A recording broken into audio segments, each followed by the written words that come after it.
Nishita, I am a big believer of the fact that life happens to people and you pick some parts of it and create a version or a story that you believe is your story, right? What I want to open this with is what is your story of life and what have you made of it?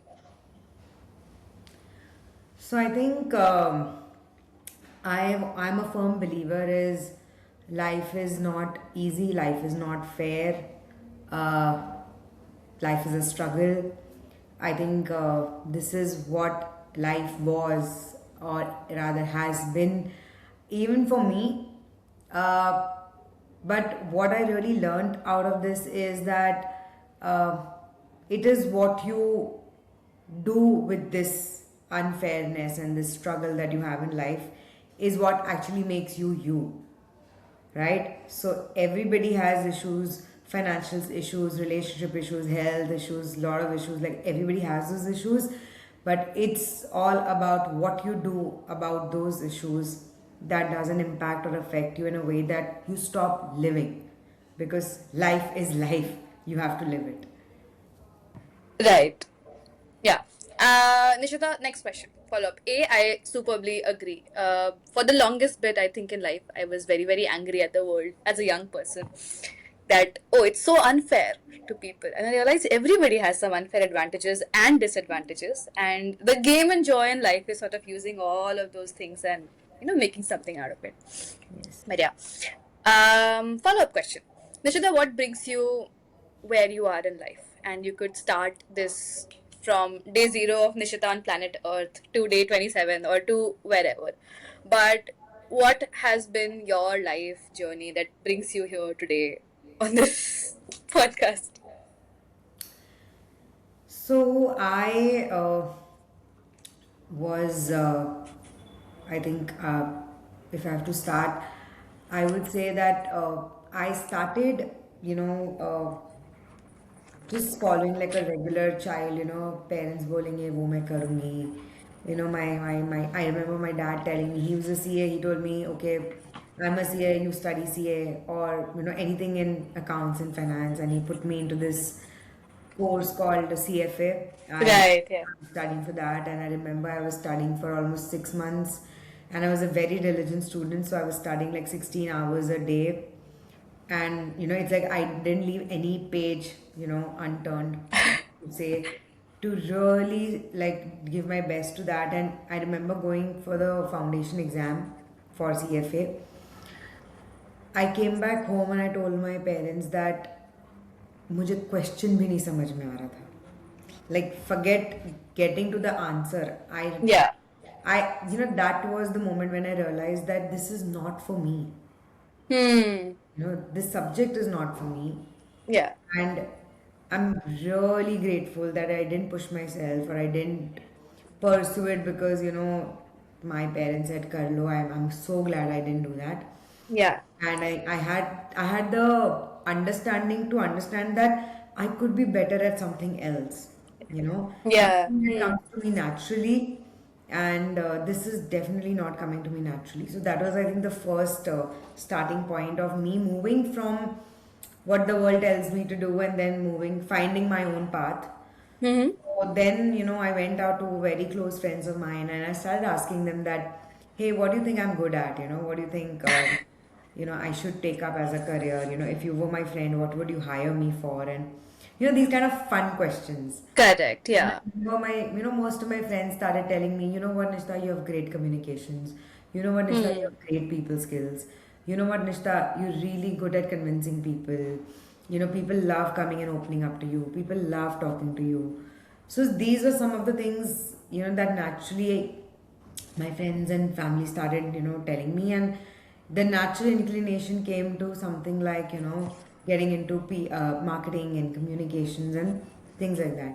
I Correct. remember dropping CFA. I remember dropping my BCom as a degree, taking a break and getting moving into marketing and communication as my next Hmm. choice. Hmm. It was a hard decision. I had to lose a year in doing that. Hmm.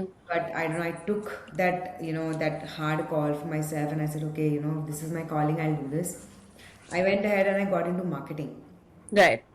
And from there, I think life just gave me directions of what I need to do next. I remember Hmm. studying. Then I went to the UK. I did my masters. I came back and I started my own marketing agency. And Hmm. I didn't know when I'm going to make money in my own business because there's so much of salaries and stuff that you have to take care. Correct. Yeah.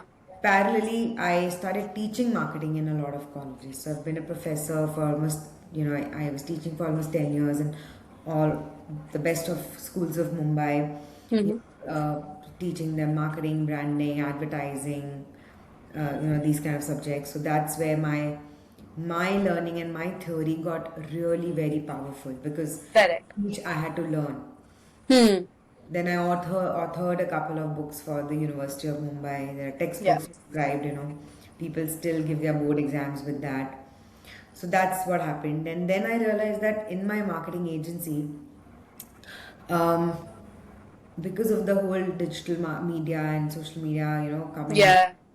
back in 2012, I realized a lot of women who were working from home now had the opportunity to go and, get to a bigger audience using digital media. Right. Come to me saying, why don't you help us grow our business? Why don't you help us, Hmm. scaling and all? But then the kind of budgets that I would give them, everybody would just run away. They are like, oh my God, this is not something we can afford or whatever. Huh. Then I said, let me teach you how it's done. Maybe I cannot. It's more like I can't do it for you, but I can teach you DIY. How you can do it for yourself. Teach a woman how to fish. Yes, so I started doing a lot of workshops on, how do you start a business, how do you, Hmm. how do you market your business, how do you brand your business, how do you build your business, how do you create business models, how do you create revenue channels, how do Hmm. make funnels in your business. So these were some of the things I was teaching through my workshops. Right. And I remember, it was a small conference room in my office that I used to use for these. But every week, I was doing this every weekend, and every week I could see the numbers growing. And I also had women who were in that room with me. I was talking about business, but something was touching them so much that they would cry and weep during those sessions, and I would Oh. wonder कि मैं तो business and marketing की बात करूँ आप रो क्यों रहे हो Uh, and then then the deeper core things came up from them facing that we have no support system in family for what we do. hmm. There is no financial support in this, and I'm doing this because I need to make my own money. I need to prove my own self. They were doing Hmm. this for self identity, and that's when I realized that, oh my God, this is just not money for them. It is so much more than money that a woman wants to start a business for. Yeah. And, so that's when this whole shift happened. And I was invited by Narendra Modi for the Startup India initiative to Delhi Hmm. in 2016 Jan. Hmm. I went there, I realized that there were 2,000 entrepreneurs across India invited, and only 200 were women. Hmm.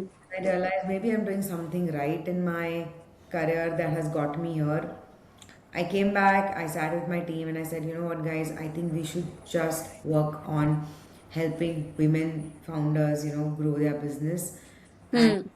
focus on, there's a very big market of women which is so underserved. Let's just help them start and scale their business. So I think that's where the journey began, and community building was a part of it where I realized these women need a space where we can have some reach and visibility for what they do, who they are, and Yeah. a safe space for them to actually come and get vulnerable, Hmm. space where they can interact, be themselves, and show up every week, get inspired, get motivated. And that's why we built Peach Collar, which is let's meet every week and let's help you build your 10,000 girlfriends in the city. Okay. I have made notes. I have lots of questions on multiple things. One is you mentioned taking a gap year. I you took it very very early in life, and you also did it far long back. I believe when you look back, it's a long thing, right? But taking a gap year is always often looked down upon because you lose some part of life, you'll be behind from your peers, things like that. But I'm sure you've also probably found value in doing that because it has helped you sort of arrive at the life you're living today. And you, obviously, I can see you're clearly thriving in it and enjoying, and you, as you mentioned, you found your, way through things. I did 2 gap years, and I was also told, and this was very, very like 3 years, 4 years back. I did 2 gap years in life at different points, and same reaction is what came to me कि कौन लेता है gap year, तुम्हारे friends आगे चले जाएंगे, तुम क्या करोगे लाइफ में, all of those things. My question to you is, do you still see that problem with gap years as a thing, as a narrative happening in the world? And do you today suggest somebody taking a gap year? And if somebody is wondering, about taking it, they'll be told multiple perspectives. What is yours on it? How do you decide whether you do it, not do it, or that whole? How do you unwrap that box of things? I always feel that gap year comes at every stage in life. Okay. Like I said, for me, the first gap year came when I was I was told that you're supposed to study and then, you finish your exams and you finish your, college and then you get to a job or whatever. Hmm. That's the time I took that bold decision of taking that gap year and I said, you know what, I think I need to go back to figuring out and doing the right thing. Hmm. That's when, and then I remember later I got married and I then again took another gap year because I was very clear that I'm entering this new chapter of my life Hmm. and I want to enjoy that chapter of my life. So it was a decision by choice that I took that decision that okay, I just want to chill. I worked enough, like almost 10 years I had worked, so I wanted to take a break when I Break. Yeah.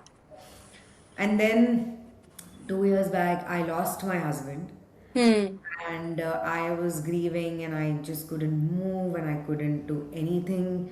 It's like it was a heartbreak, and I Yes. remember that I was struggling so hard to work and to give my best to my people, my clients, my audience, and everybody. But I was just not able to do that.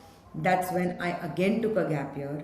Hmm. I said that, I am gonna pause and, just be with myself and figure myself out and, kind of heal myself. Yeah. So I feel that gap year comes to you at every stage and situation of life. But I always feel that take that as a pause and not as a stop because Hmm. your life is not stopping there. You take a mindful pause saying that okay, it's my life, it's my roadmap, and and I genuinely feel that this 1 year of pause that I took, almost 2 years ago, I came back stronger. Hmm. Came back with clarity. I came back well defined. I came back with what now I want in life and how I want it in life. So I think if there's an inner feeling in you, it could be anything. It could be you've had a breakup and you just can't move. You know, life will give you those signals and signs where you feel that you need to pause. Right. I would say the gap year. I think it's the time to pause sometimes in life. Hmm. A lot of people take that gap, they take that mini sabbatical or a mini retirement even at 50 Correct. because they're like, we are not people who want to retire at 60. We are people who want to work till we are 80. But we Right. Yes. little pause of life to just go back, realign yourself and come back. Hmm. I think it's pretty much very healthy to do that. Yes. Correct. And often it comes to you, like, with all of this happening, you need to sort of take a step back and do things. Um, Second thing, I looked up your LinkedIn, and there was this very interesting job role you have of a business nutritionist. Yes. I want to understand more about why a business nutritionist. And I know you have been working in marketing and advertising. Your LinkedIn says you've also launched 500 plus brands, right? And this has been, I'm sure, after you graduated and since then on, which is 20 years and beyond. What did you enjoy about marketing then? And what do you enjoy about it now? Is it still the same things or is it different things? I'm sure it has changed and you've seen the landscape change. Like you mentioned, 2012, digital, and then AI has happened. So, how has your relationship with marketing and advertising as a field been so far? So let me take this in two parts. The first Yeah. is you said business nutritionist. Hmm. That's a very funny story there. I remember many years ago, I went to a networking event myself, Okay. Hmm. just because I wanted to network with women and promote myself as a business consultant. Right. And when I went in that room, there were about 50 women, and and the whole idea was everybody gets a minute. You Okay. have to get up. You have to introduce yourself. Hmm. And they had this little game there where they said that you have to use the first letter of your name and use an adjective to describe yourself. And I was like the third or the fourth person in that. Order. Yeah. And in my head, I was like, one, I'm like the third and fourth person. By the time we reach the 50th person, nobody's They'll going to forget. me. One. Yeah. Two, I was like, I'm a brand consultant and business coach. So my introduction has to be the best because all these 50 women are my potential clients. So they should all remember me. I'm not Hmm. someone specific. I'm for everyone in this room. Correct. So only if I make an impact, they will understand what I can do for them. So a lot of Hmm. random thoughts were going on. I had like just 3 minutes because they just started and I'm the third person Oh, there. So I yeah. had 3 Yes. minutes to kind of have all these thoughts in my head. Hmm. And I was like, what do I call myself? My name is Nishta. I have to do something from N. Yeah. And just simply out of nothing, I said, let me call myself nutritionist. And my simple thought was, I am so fat. I was like almost 100 kgs back Hmm. then. Hmm. So really huge and really big. Hmm. And I said, the minute I say I'm a nutritionist, everybody's going to for sure look at me, yeah, nutritionist. Hai." Like, So you yeah. played the card.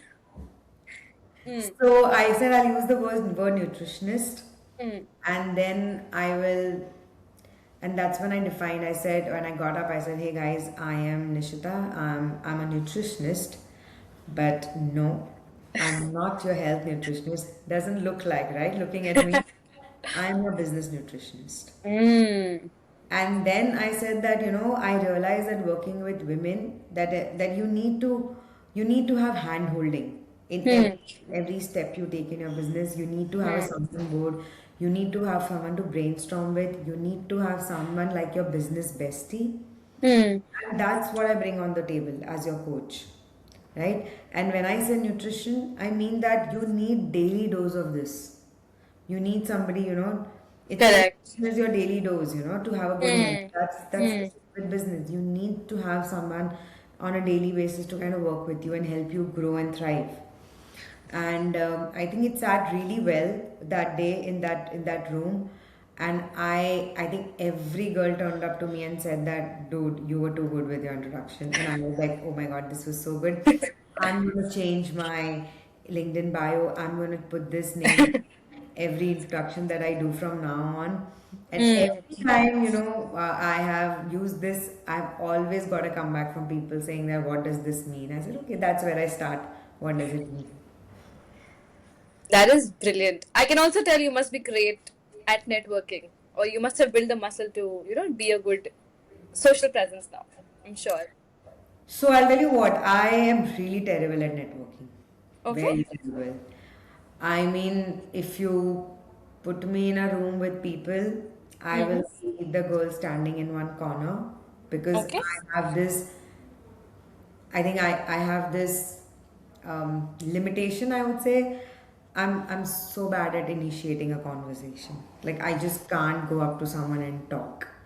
Okay. And this was something that even now I think I have this issue. I will be honest about it. But And you host these events. yes, but then the thing was that when I and but then hosting these events were easy, right? Because I didn't have to go and initiate talking to anybody. I was the person who was hosting it. So everybody knew Fair. me. I didn't have to go tell Correct. everybody who I am, and you Hmm. understand. So that was never a struggle. Yes. But this is where my networking platform and the way we've designed Peach Collar, Mm-hmm. I understood that this is a problem not just with me but with a lot of people. That it's not that they can't talk, it's not that they don't want to talk, it's just that they don't know how to begin and how to start Correct. conversation. So that's Hmm. where we made sure that every event of Peach Collar, there are natural systems that conversations start with. So Correct. you don't need to feel awkward or uncomfortable, because the way we've designed it, you will naturally get in the flow and you will just start getting, you'll start being yourself very fast. Oh, that's a good metric to have with, networking events. How soon can you get your people to arrive at their normal, good, happy selves? All these years of marketing and advertising, do you still enjoy the same things about the industry, or is it So I different? think for me,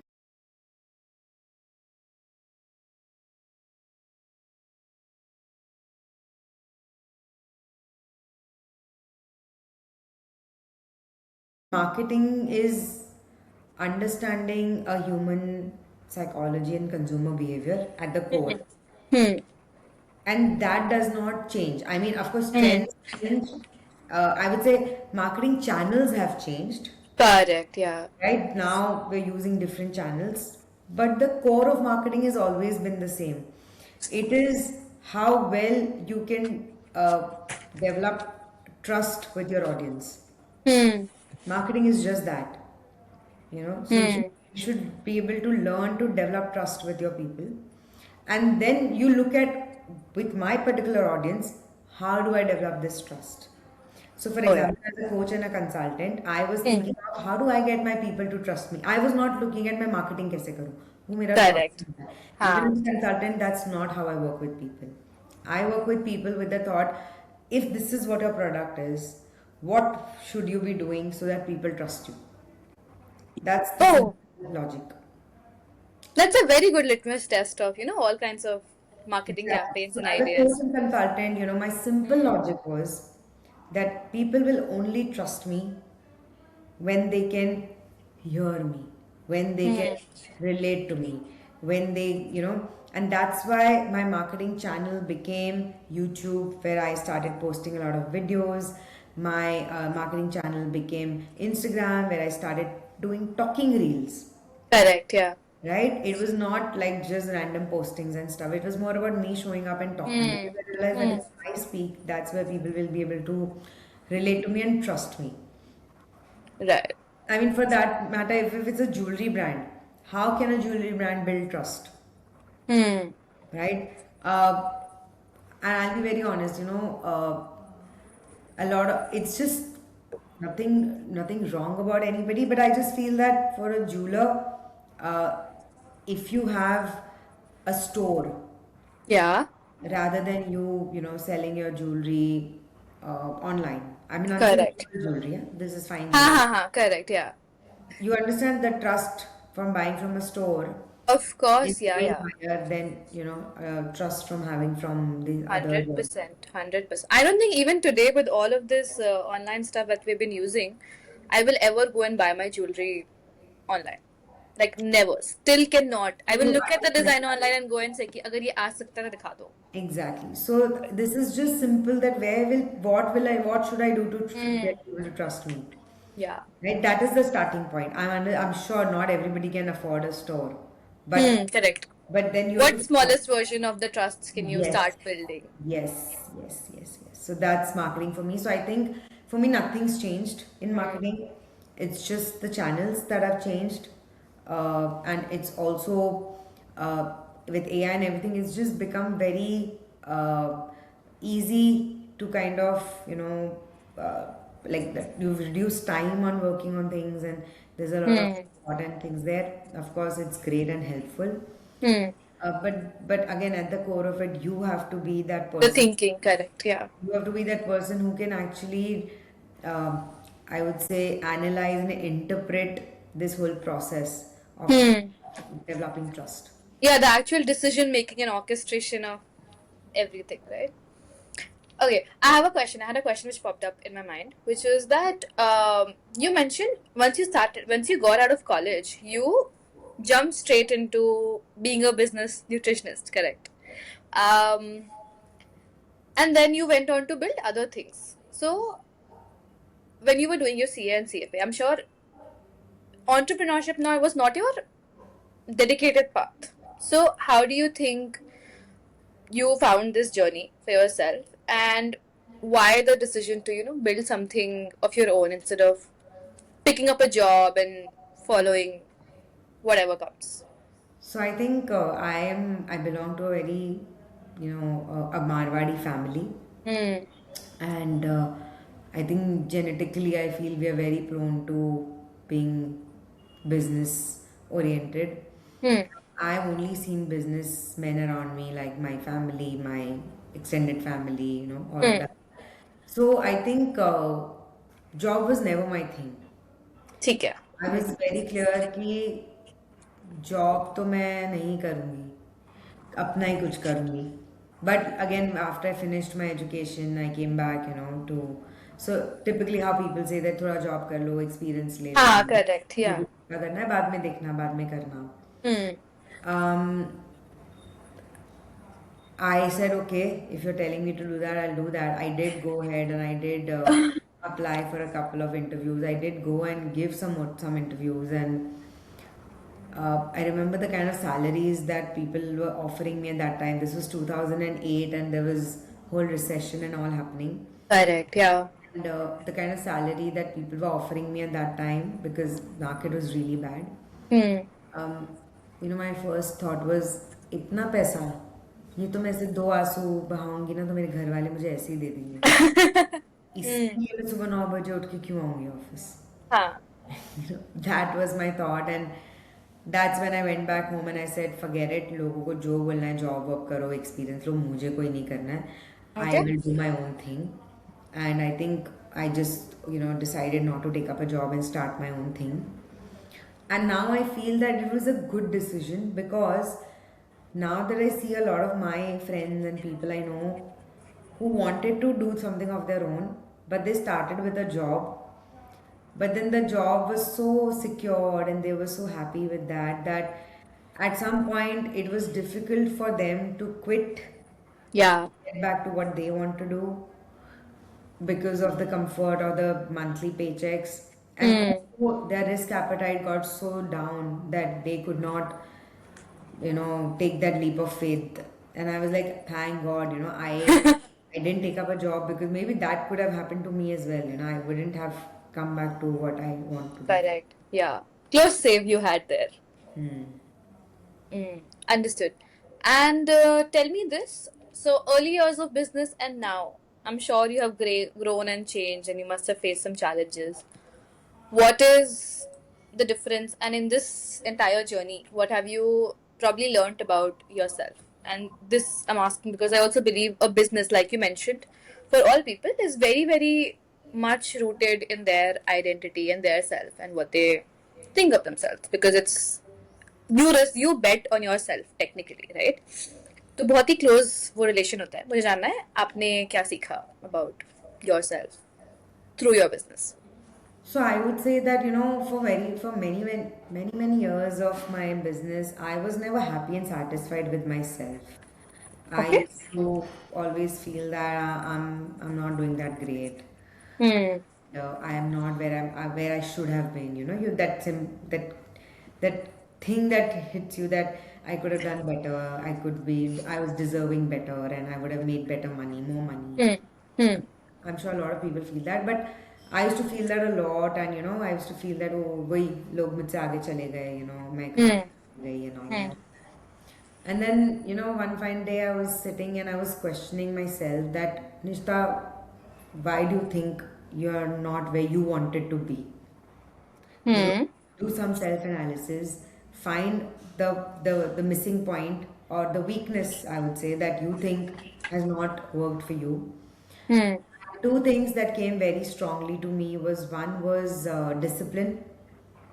I realized I am not disciplined, when it comes to anything, whether it comes to health, wealth, Hmm.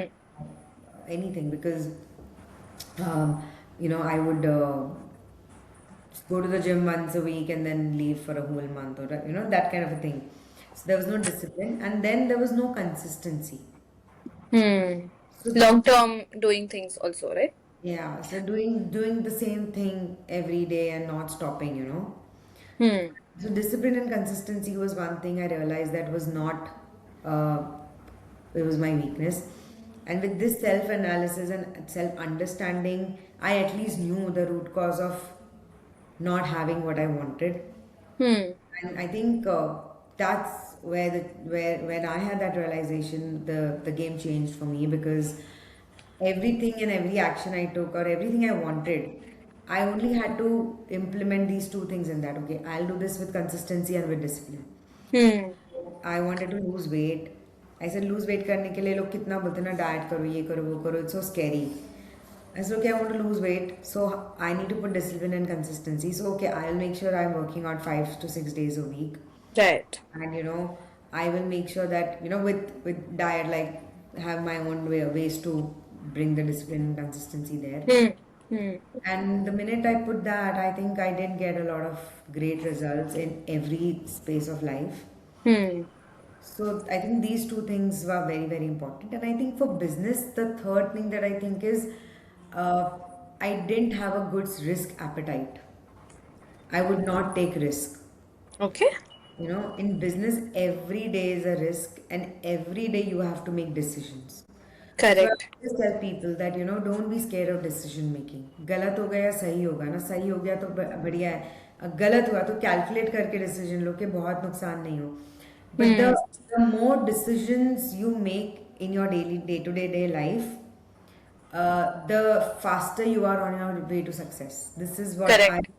I have read, I have learned, and I've implemented, and I think, um, people just keep sitting on an idea for like months and years, or Hmm. people keep sitting with something in their head that करना है देखते हैं, करे नहीं Hmm. करे, सही होगा गलत होगा. Just take that call, take that decision. I mean, गलत हुआ तो find a solution, like figure it out. But Right. take a decision. The decision could be no, but then that will help you move on to the next. Correct. Yeah. You don't keep mulling over it in your head. Yeah. So these are a couple of things I think have really worked for me. In your business coaching, Nishita, have you also dealt with people jinka primary problem is the fear of taking risks? They know there's an opportunity in front of them, but the risk often feels too big, or they never take a risk to begin with, which is a harder challenge to get out of. If somebody is there, and I'm sure now, so for you, it's Yeah, talking yeah. to I think yourself in the 8 out past. of 10 people that I work with, rather 9 out of 10, I would say, Mm-hmm. the biggest problem is this, that they can't take risk. Hmm. And risk of money तो चलो एक अलग subject ही है, that anything involves money, that's one subject. Ha.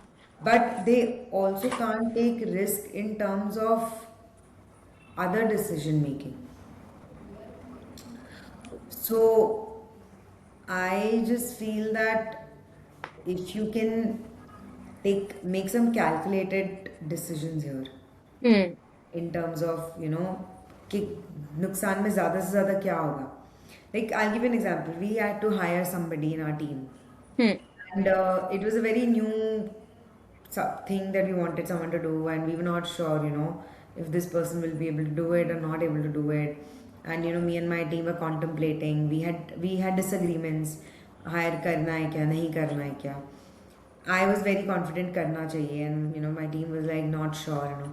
तो I that's the conversation. ज़्यादा में ज़्यादा क्या नुकसान हो जाएगा. We have to Ha. think of it that way. So I said एक महीना ट्राई करते हैं, एक महीने की सैलरी जाएगी ना, Hmm. 25-50 हज़ार, वो रिस्क है, right? Then we go to the second question: Can we take this risk? Is this something we can afford? This risk, can we afford this risk? And then we all thought, हाँ इतना तो हम risk ले ही सकते हैं, इतना तो बड़ा नहीं है risk. It's not, Yeah. it's going to go in lakhs and whatever. I said 1 month, Hmm. एक महीने में तो समझ में ही आ जाएगा. Correct. So that's where we started, kind of quantifying our risks and quantifying, you know, how is this a risk we can afford or not, and then we started moving on. So this is what I also work with my clients. I kind of Hmm. take every risk everything that scares them. I kind of bite size down to, you know, what can you lose in this. So let's get there. Well, it's a good way to also put it, because once you sort of face or sit with the worst case scenario, I think it's easier to plan your life because तुम्हें पता है. Otherwise, you're just fighting an unknown demon in your head and keeping, thinking about it and living in a loop like that. On the same lines, because you work with a lot of women, particularly, two parts to this question. One, particularly on risk taking and decision making, do you think women struggle with it more? And if yes, do you think there's some cultural reason or the way girls are brought up in families that they step back from taking a call and changing, which could potentially change the course of your life? So, A, that. And second, so sorry, I'll add the second layer to this also. What are some like patterns you keep observing in women in business, and you work with so many of those? I'm sure there's some common things you see that exist. So I'll tell you, I would agree that women have a less risk-taking appetite, Mm-hmm. but I would also like to add a point here that it's not like men don't take the men take risk very easily. I have experienced this with both. Yes, women have a smaller risk-taking appetite, but I also feel that a lot of men also fear taking risks. Yeah. It's not about women or men. I think Hmm. it's a it's by nature that some people are like that they can't take Right. risks in life. They Hmm. need that safety net and security. Hmm. Of course, women के पास वो safety net थोड़ी कम है, you know, because of her social commitments बोल लो या Correct. Huh. there is this I think support system थोड़ा poor है. तो उन चीज़ें because of those things I think yes, this is a problem, but otherwise I don't think that, you know, women they take lesser risk or anything. It's and second thing is, um, I think I found a solution here where I feel that if there is something that's a risk Hmm. for you, you're like, I don't know if this is, you know, gonna be worth it, not gonna be worth it. I think I had the same. And I talk with experience. I only talk when I have experienced it. I'm very sure about that. Right. So that, you know, most of the time our business is, you know, just running out in thin air. कुछ भी कर रहे हैं, you know, we're doing anything. Like today I'm doing sales, tomorrow I'm chilling, third day I'm not doing anything, fourth day I'll post on Instagram. So it's very random. Right. If you do business which is random, Hmm. then please don't take any risky decisions because then the business is at risk. Hmm. But if you bring in a lot of systems and processes in your business, if you can automate things in your business, you know, you can solve some steps of the business on a day-to-day basis where, you know, you're Correct. like really putting a structure in the business. You Hmm. have SOP set in the business. You know, there are certain fundamentals that if you work on those fundamentals in your business, then risks become very calculated. Then you can make projections. Then you Hmm. can you can create recurring revenue models. Then you know that, you know, you will be able to play in numbers and, you know, figure out what you need to do. But if you don't have these things and you're doing business at random, then I would say that don't do it. Like business hi mat karo because it's side, you know, you just call it a side hustle. It's never a side hustle. Fair. I like that distinction and clarity, because knowing when your business can also, when the business in itself has risk appetite, is very, very important. On the same lines, my question is, self worth and pricing in your business. How do those two things relate? And have you seen, maybe in your life or in other people's lives, that once they build a better, stronger sense of self and relationship with self, they're able to command better money for themselves, or their offerings? Or is there no shift that happens? But I often think about how women who have a stronger sense of self also know that they bring value to the table. This is the very clear value, and this is where they want to price it and charge it, something like that. So I will share my own personal experience here because I had this first-hand experience, I think, 10 years ago. Okay. Where I was like really undercharging myself, and I would say I was not undercharging, and it's never a, it doesn't start with self-worth. I think it starts with I'm desperate to get business. Okay. So when I say that I'm desperate to get business, I am actually ready to get the business at any cost, at any price, Hmm. Hmm. right? So that's where I'm like I'm okay to undercharge. It used to happen to me. I had salaries to pay, I had a team to manage. So Hmm. I go and close clients like at 30% of the cost. Like as in the sense, if I've decided I'll charge 1 lakh rupee, Yeah. I used to sit in front of the client. I was like, oh, this project is so interesting. I really want this project, and I would, when he was, I would say sit there think, oh, lakh nahi, I'll quote him 70. Chodo, I'll not charge a lakh. I'll charge 70 before even Said the out a word. Yeah. yeah, meeting and pitching and all is in the process. Hmm. And when the whole thing ends, um, and then they would ask, right? So how much would you charge us for this? And I would go like 50 because by the end of it, I'm like, no, no, no. I think You negotiate on their part also. I have negotiated myself there as well. And then imagine they would start with 30 and close me at like 40 or something. And I would come Hmm. back to office, yay guys, I got a client, I bagged a client and all. And my office people would get so angry on me. They're like, do you understand? You would not What you even, have done?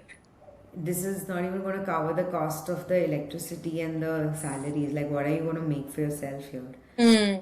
So this is what was happening, and I realized it was desperation. It was um, again self-worth also because I was like, oh, I'm such a small team. My office is not so fancy. Why Hmm. would you pay me so much? These kind of things happen. So again, self-worth was definitely there. Yeah. But then, after all this was going on, I remember once one of my friend gave me this very big challenge, and he said that till you don't get somebody to say yes to your price, you will keep saying no. Oh wow. And I remember I sat for 4 months saying no to every damn client who came my way. That if you're not giving me at my price, I am not taking this project up. And I can't Hmm. tell you there is such a big power in saying no. When I said no to a client, I'm not going to do this at this price, they wanted to work with me because they were like, oh, she's ready to, lose the deal. Right. There Not must be something there. that means there's something she definitely has to offer, and it really worked. So I Hmm. realized there is this power in saying no.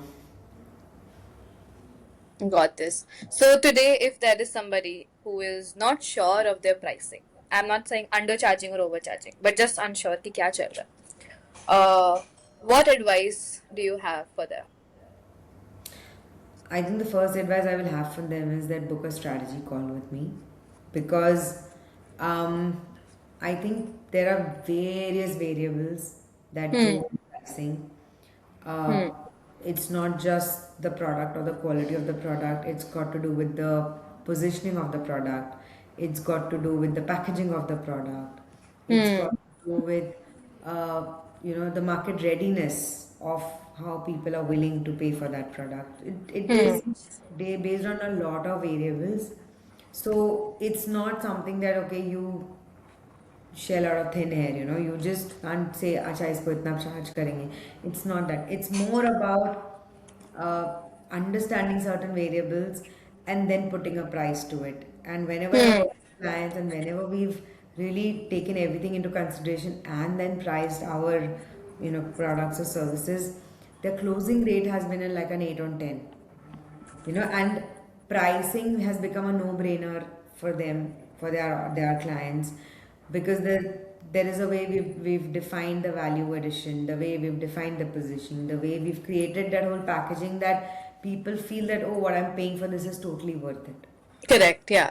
So if you want to achieve that stage where people tell you that, oh, at this price, this product is totally worth it, Hmm. then you need to work on a lot of variables and you need to work with a specialist on that. And that is Nishita. Yes. Okay, along the same lines, with all your consulting and business consulting, I'm sure you must have some anchor points or some beliefs around which your entire consulting practice is based, which is how you deal with people or how you think of businesses. What are those three, five, whatever number of beliefs you have about businesses and people running businesses that guide you across all these interactions? So I think I just have one strong belief and I'll just Okay. talk about that. Okay.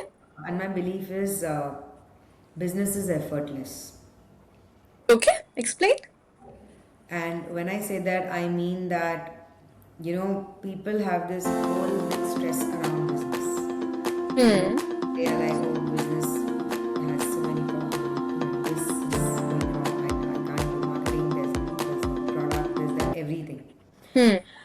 The first thing when someone comes to me is I tell them that let's have this belief that business is effortless, Hmm. easy. And then let's start to look at what makes it effortless.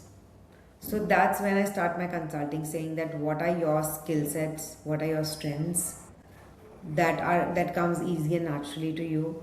Hmm. And that's where I think making the business effortless starts to come in. And then we start looking at simple things like one of my client I remember came to me and said that Nishta, I am a consultant, I'm a coach, Hmm. please take up my marketing and branding and whatever, help me scale my business. Yeah. I have a condition, I am not going to come on the camera. Yeah. How do you deal with that? Yeah. Right, I'm not going to make reels and I'm not going to come on camera. Hmm.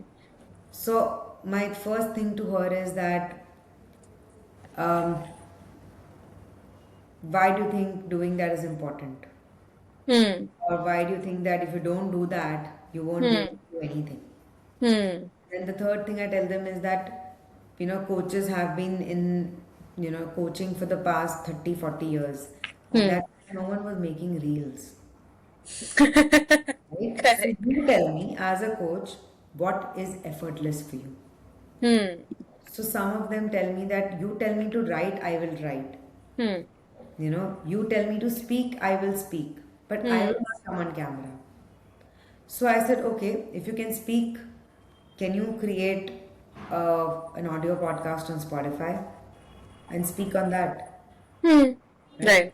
Right. If you think you can write, if can you create a blog and start writing? Hmm. Because there is a different audience that consumes different things. Yeah. So Correct. you may Obviously. not find your audience on Instagram, but if you are good to write, you will find them on LinkedIn. And you'll connect with people, who are also a better link for your energy, a better fit for your energy and how you Exactly. put yourself out in the world. Hmm. So when I say business is effortless, these are the things that I kind of bring in practicality while I'm working with people. That let's look at what comes effortless to you, what's easy for you, what are the things that you need to do yourself, what are the things that you need to outsource because you're not good at them. Hmm. Things effortless for yourself, right? Don't, I mean, I'm really terrible with accounts, like really terrible. So I know that if I'm terrible at it and if I start to do it, I will find it so, it'll be so difficult. It'll be like a struggle, like a business will become a struggle for me. Correct. If I have to make that belief that business is effortless, everything that is an effort to me, I don't do it. Somebody Hmm. needs to do it. So you find your thing, which comes natural to you, and you design your systems around it. Yes. That is lovely. Um, last, probably last question, Nishita, which is in your industry, which is business coaching and consulting. what is the worst advice you have heard float around that you absolutely do not agree with? And what do you suggest instead?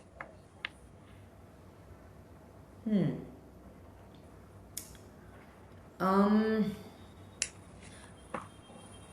I think the worst advice that I've seen with people, is that you need a lot of money to start a business, Okay. and I think it's a terrible advice. And trust me, when you start a business with, let's say, 50 lakh rupees, Hmm. I guarantee you will burn all the money and make nothing out of it. Because you not learn to make money. I would always say Hmm. that start a business with really tight money or no Okay. money. Okay. Like, really start a business, because Hmm. you know uh, when you don't have money, you will think creatively Correct. that Yeah. what I'm supposed to do to kind of make this work. Hmm. And that initial, hustle, that initial struggle where you are doing this because you don't have money, you will you will really build something small but Hmm. very meaningful, Hmm. right? Right. And Yeah. you know that you've got that product market fit, when you know that you've got the business somewhere, Hmm. I think that's the time where you actually bring in the big money. Till then, do not bring in the big money on the table. You will really, really make a big disaster out of it. Yeah. I think that's also when you sort of tap into your strengths and it builds up the base of what the business will sort of look like structurally also. So it's a very, very interesting insight. One last thing actually came to mind, which is I see, and I was obviously doing my research, Instagram, LinkedIn, blogs, everywhere for you. Um, you do a lot of content, right? And like you said, not everybody is superbly comfortable putting themselves out there. What is your thought on brand building as an exercise? Do you suggest it to most people? Do you think find your version of it, or just don't bother? What on in terms of a business, multiple pillars of a business, what is the value of it? And do you think it's a good idea, bad idea? Do you tell people to do it aggressively in today's day and age? But So yeah, when you say brand building, are you trying to say personal brand building? personal brand building, yeah, yeah. Yeah. So I think my very strong opinion on that is that people buy people. Hmm. People don't buy products. Hmm. So that's a very simple logic here, that when people buy people and people don't buy products, because I'll tell you why. It's Hmm. not that earlier it didn't work. Earlier people would buy products because there were limited products, Hmm.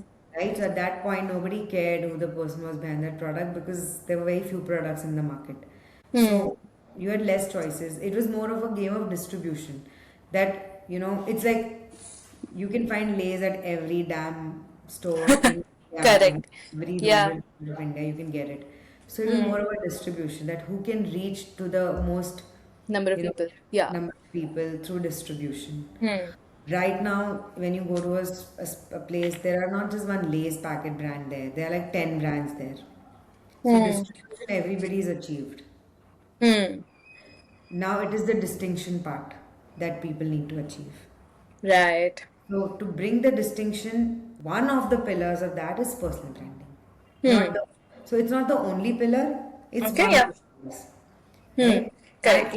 it is one of the most high touch pillar, I would say. That if you do 10 things, but if you add a personal brand or a founder led, a strategy Hmm. to your business, it's an Hmm. edge. So if you cannot do it, again I said, if you can't do it, don't be pushy. There are some founders who can't do it. Right. It's okay. You can use the other 10, pillars for Yeah. distinction. Yeah. This Yeah. one pillar you can let go, Hmm. right? So yeah. You mentioned founder-led. My question is, Chotu sir, right? Uh, do you think it's true for everybody? should everybody be investing their time, effort, energy into personal branding? Not just founders, but all kinds of people. This could be freelancers, this could be young corporate folks, this could be students for all I care, or people who are, aging in life and have retired. Anybody. Should everybody invest into. Yeah, because like I said, the first statement that I made, that people buy people. Hmm. So if you are there looking for a job, if you are there wanting to get married, if you're there who wants a boyfriend, if you Hmm. are there who wants to start a business, you understand? If there is any form of buying that you're looking at, you want people to invest in you, either Yeah, yeah. financially, emotionally, anyways, Hmm. then a personal brand is very important. Fair. That validates my thesis on everybody building a personal brand and being the Yeah. most searchable person out there. But yes. Okay, Nisha, this is it from me. Do you have any last messages to the world that is watching? Or to that one person who is sitting there and watching? So definitely, whoever has taken this time to watch and given their 1 hour of their life to decoding Draupadi and Nishita, I would definitely say that you are going to face a lot of challenges in life, and I think it's a part of life. But if only you can not take this challenge as a challenge, but as an opportunity to really explore yourself in that situation and say that, oh, how did I behave here? What could I do right? What could I do to be happy in this Hmm. situation? And move every day with that thought that, okay, today I'm not feeling great, but what can I do to make me happy? Oh, my business is not doing well, I'm not making enough sales. Oh, so now what can I do to make this work? So every time the thought has to go around, what can I do to make this work, Yeah. is where I think the real you spend your day wisely and you kind of move through the day. Yeah, and that's honestly the joy and magic of this life. One life that you have, that you make it whatever you want out of it. Yeah.